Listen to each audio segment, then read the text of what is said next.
Hello students, civil engineering fourth semester, mechanical engineering fourth semester and electrical engineering fourth semester.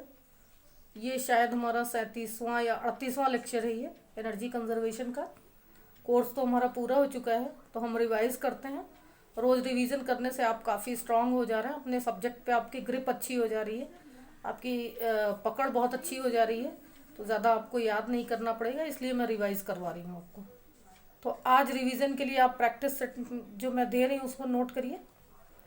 पहला question है हमारा, ऊर्जा प्रबंधन से आप क्या समझते हैं। ये यूनिट 2 का क्वेश्चन है, ऊर्जा एनर्जी मैनेजमेंट से। तो आपको याद आया ऊर्जा प्रबंधन से मतलब हुआ कि ऊर्जा में जो टैरिफ प्लान लागू किया जाता है, डॉक्यूमेंटेशन होता है, उस पर टैक्सेशन होता है, टैक्स लिया जाता है, प्लस पर्यावरण आघात आकलन किया जाता है ना। ये सब ऊर्जा प्रबंधन के अंतर्गत आता है।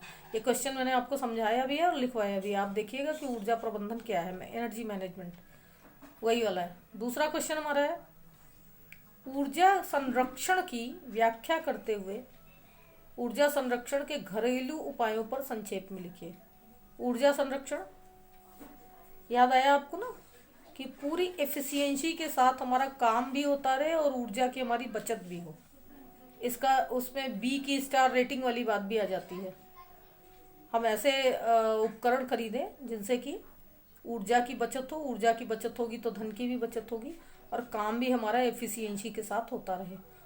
तो इसको लिखने के बाद उसकी डेफिनेशन, ऊर्जा संरक्षण की डेफिनेशन लिखने के बाद आपको ऊर्जा संरक्षण के घरेलू उपाय लिखना है, जो कि आप बहुत बार पढ़े हैं।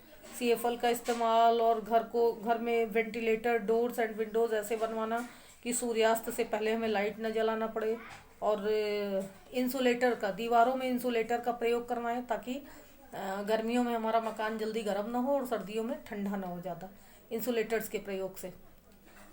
इस तरीके से है। और हमारे मकान की फेसिंग अगर नॉर्थ की हो, नॉर्थ फेसिंग का मकान होगा तो उसमें मकान जल्दी गर्म नहीं होगा, जबकि ईस्ट फेसिंग का होगा तो मकान गर्म हो जाएगा।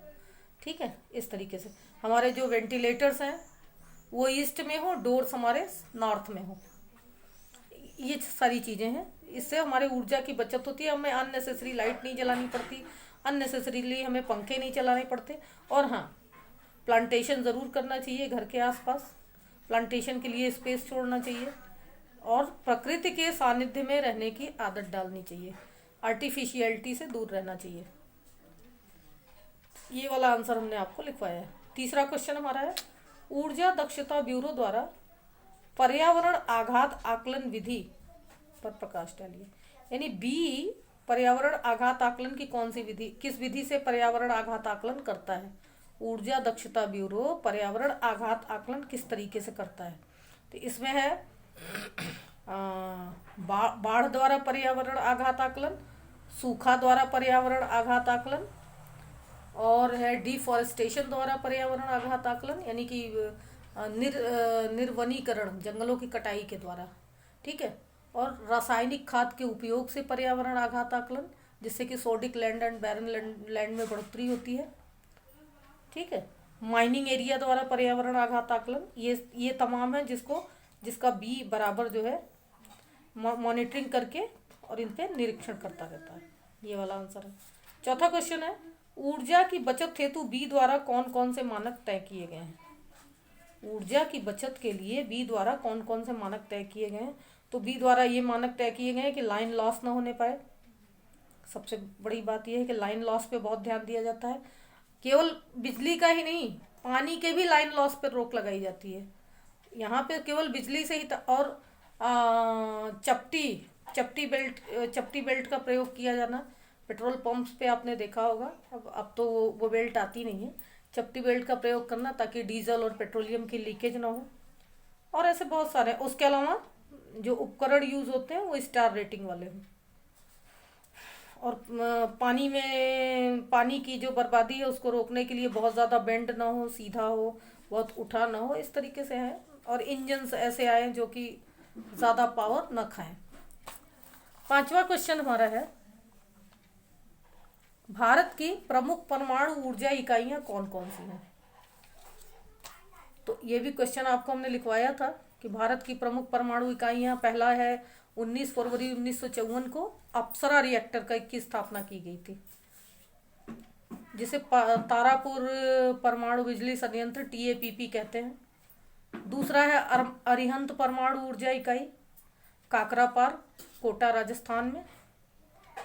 और तीसरा है चेन्नई कलपक्कम में। चौथा नरौरा में गंगा के घाट पर है, 1989 में स्थापित किया गया था। और भारत में कुल मिला के 21 परमाणु रिएक्टर इकाई हैं, संयंत्र है। इसको नोट कर लीजिए, भारत में 21 परमाणु रिएक्टर हैं। ये वाला आपका आंसर है। तो इनके आंसर आप याद करिए, लिखिए, कई बार लिखिए। मैं कहती हूँ ना कि आप लिखिए, देख देख के एक आंसर को आप 5 बार कॉपी में लिखिए और वही 5 कॉपी मुझे शो करिए, बस आपको खुद ही याद हो जाएगा। ठीक है। और जो नहीं समझ में आता है मुझसे पूछिए, मैं फिर बता दूंगी। Thank you.